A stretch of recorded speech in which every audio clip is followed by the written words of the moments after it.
Hey, kia ora, Helen Brahms here, coming to you live from Escondido in beautiful sunny California today, where it has been a very warm day.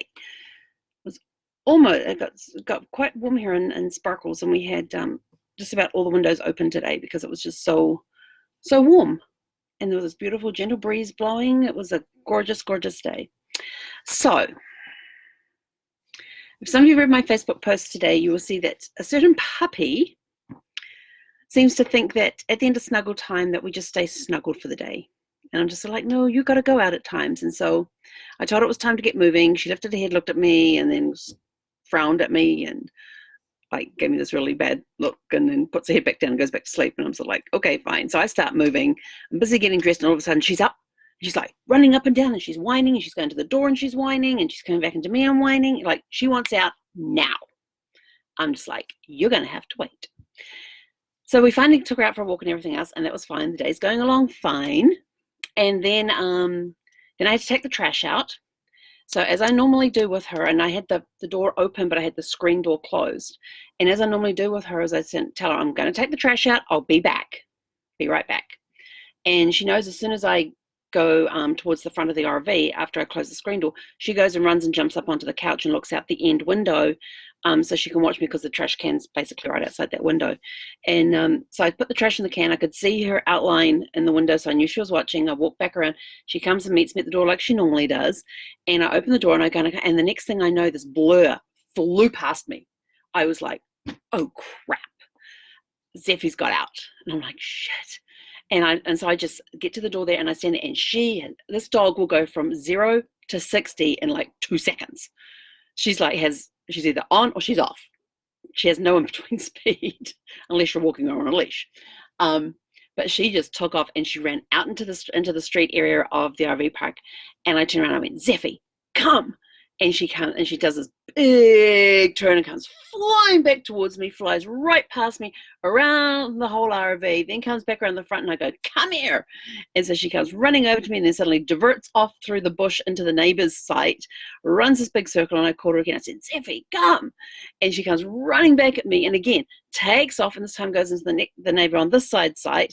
And I'm like, oh, shit. And so I go to the front of the RV this time, and I'm like, Zeffy, come here. And as she comes, I was able to, but anytime she went past me, I was attempting to grab her. This is a flash. Remember, 0 to 60. When she has her speed on, she has her speed on. And so I finally caught her, managed to grab her collar and held her. And she just suddenly falls down on the floor, rolls over on her back, puts her legs up in the air as if to say, I give up. And I said, what were you doing? But she also knows that by going on her back, it's harder for me to pick her up that way than if she's on her front, because I can easily just slide my hands under her. And I said, what were you doing? And I said, I am not happy with you right now. So she was in the doghouse for a good portion of the day. And she kind of knew she had done bad, because she'd come over to me with this sort of like, I'm sorry look. And she'd try to engage me. I'm like, no, you're in the doghouse right now. So we eventually got that all sorted out. And the next time I had to go take some trash out, because I got some Amazon packages arrived today. I says, you stay here. I says, you're not to go flying out the door again. And she did. When I came back, she's standing in the exact same place I left her. Very, very wary of my dog right now. And but the cool part is that I managed to get hold of the dog sitter for Saturday, and dry mouth all of a sudden. And we got an interview with her tomorrow morning at 9:30 for about an hour. She has a standard poodle, so we're going to see how Zeffy gets along with the poodle, and see how she gets on with Zeffy as well, and we'll see what happens there. But yeah, so Zeffy got put in the doghouse today for escape. God. Oh, and that's another thing. I totally forgot to bring her leash over. On her leash, I have a D-ring, and it sits there, and clipped to the D-ring with a carabiner is her poop bag holder. I was out talking with people this morning when we were out on our walk, and they were actually getting ready to leave to head to Florida. And I was talking with them, and the next thing I felt and Zeffy's busy zipping all around, and she doesn't like standing when I stand still and talk, so she's zipping all around and all that. And the next thing, I feel something really weird on the leash, and I look down, and the carabiner is going down the leash, and I'm like, and I look at the guy and I go, what the heck? And he's like, what do you mean? I said, that was clipped to this, pointing to the D-ring. And I said, now the carabiner is on the leash going down. We have no idea how it got off the D-ring onto the leash and zipped down to the bottom of the leash. No idea whatsoever. None. So if anybody can explain it to me, my dog is now doing magic tricks. So not only did she get in the doghouse today, she's also performing magic tricks. So so that was our doghouse experience and our little magic trick experience today too. And a question I asked earlier on Facebook today was movie credits. When you're sitting in the movies, and even when you're sitting at home watching the DVD or you're watching it live stream or you're streaming the movie as well, do you stay through the whole credits? Do you watch the credits to the end? And it was interesting, more because over the years I've heard a lot of people go, oh no, I don't stay for the credits. No.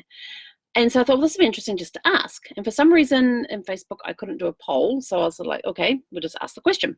So I did, but I got various responses from, and this is kind of what I would like to do too, is that if you sit and watch the credits, you start to get to see certain names popping up all the time. So it's kind of curious to see, what they do and all of that sort of stuff as they're coming up in different role, not just the characters, but also in the crew. I like looking through the crew too, because I also have a distant cousin who is involved in the movie industry. So I always like to see if she's involved with the movies and stuff. And her dad used to be a stuntman. Back he used to double for Steve McQueen. And he doubled for Steve McQueen in The Great Escape, doing the motorcycle ride, doing that motorcycle jump ride thing. He did that. And he also doubled for Steve McQueen in Taxi Driver? I think it was Taxi Driver. And then there was one Steve McQueen movie he did, which he didn't get credit, and I think that was Bullet. Or it might be the other way around. He was credited in Bullet, but not in Taxi Driver. But those are three of the movies that I know that he was involved with. So I always like to see if there's people that I know, people whose names keep coming up time and time again. So it's always good. And somebody else, and other comments that we had on there, that people do it for respect and to show appreciation for those that are involved in making the movie. And I thought that's a really cool way to look at it too. You're appreciating them by taking the time to sit there and watch their names scroll past. So I thought that was really cool. Some people said they watch for outtakes and extra scenes, which is always fun. Me personally, I like to see if there's going to be any funny credits. You never know what you're going to see on the credits. Let's see, Monty Python films are famous for this. At the end, when you're rolling through the credits, they will have all sorts of garbage in the credits and about how they sacked the person who was responsible for the titles, and then the garbage keeps happening. So they sacked the people who sacked the people that wrote the original garbage, and all this sort of fun stuff going on. Hot Shots, the Hot Shots movies, the Naked Gun movies, always have funny stuff in the credits. And one of the ones I remember is from Hot Shots, and I had to go look this up because I couldn't remember whether it was a Naked Gun movie or a Hot Shots movie. So I went in and checked it. And it was in Hot Shots. They had a recipe for knobby buns. Yes, I have not tried the recipe. And it said right at the very last credit to scroll up is, if you had left this theater when the credits began, you'd be home by now. And then I sort of thought, yeah, but then I wouldn't have seen the knobby bun recipe. So, but yeah, they always get lots of outtakes in it. So the guys that did Naked Gun, Hot Shots, Airplane, all of that, they always have something witty in the credits. And like Naked Gun 2.5 was, they had hairdressers, set dresses, and cross dressers. Then they had the first company grips, the crane grip, the dolly grip, the poly grip. What the hell is a grip? And then they put their person responsible for maintenance and adjustment to equipment on the set. So they actually had it there as a title, and then they had the description. So you can learn things from the credits. And the reason I brought this up is because I wonder how many people stayed to see the credits on Angel Has Fallen, which I watched it last night. I decided last night, screw it, I'm just going to watch it. It was a great movie. Out of the three, I really enjoyed Olympus Has Fallen. I enjoyed London Has Fallen, but this one by far is my favorite out of the three. And one of the reasons is they did a lot more character development in this. And of course, you had the developing relationship between the character of Mike Banning, which is played by Gerard Butler, and Tumblr, who is played by Morgan Freeman. And in the first movie, Tumblr is Speaker of the House. In the second movie, he's the Vice President. In the third movie, he's the President. So it was nice to see that their relationship had developed over these three movies. And as well as seeing them both moving up in the ranks and stuff as well. So that was kind of cool. And I liked that. It had more depth of character in this movie than the past two have had. So you got to see some of the backstory behind Mike Banning's character. You got to meet his dad. And I have to say that Nick Nolte was brilliant in this movie. I love Nick. I mean, I've enjoyed some of his movies over the years, but this one, I love Nick Nolte in this movie. He was awesome. Let's see, what else did we have that I have here in my notes? Oh, yeah, and there was one quote in there which President Trumbull says to Mike Banning towards the end of the movie. It said, "It's our moments of struggle that define us. How we handle them is what matters." And I sort of thought, that is so true on everything. And I think back of all the struggles I've gone through and how I've handled things, and some I could have handled a little better than others, but, the moments of the struggle that define us, how we handle them is what matters. Yeah, that was a good quote, that. But if you haven't seen past the first rolling credit, you got to go back and watch Angel Has Fallen, because there is a really funny scene. I was cracking up laughing because they actually put an additional scene in the credits, and it was brilliant. I was laughing very hard on that one.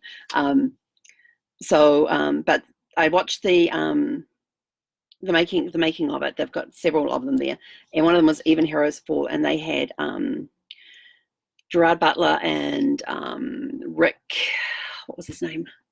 He was the director, and they had a few other people in there. They were talking about how they came up with the concept, because originally they had the name Angel Has Fallen, and they were going to use it as Air Force One gets taken over by terrorists and stuff. And I immediately thought, well, that immediately sounds like the movie Air Force One, which had Harrison Ford in it when Harrison Ford was the president and they got overtaken by terrorists. But yeah, that's kind of a repeat of that. So I'm glad they didn't go that way. So what they did is that they came up with they kept throwing around ideas, and they eventually came up with the concept with, what if the number one protector became the most wanted man? And I thought, oh, kind of like how they summed that up, because it's really what it was. It was their number one protector, their number one Secret Service guy, who's basically right there beside the president all the time. He got set up, and he became America's most wanted man. And the story that follows with that, and you're going into backstories, and you're getting character development through all of this. It's really about the character and the relationship that Mike Banning and President Trumbull had. So it's a great, great movie. I think it's the best out of the three of them.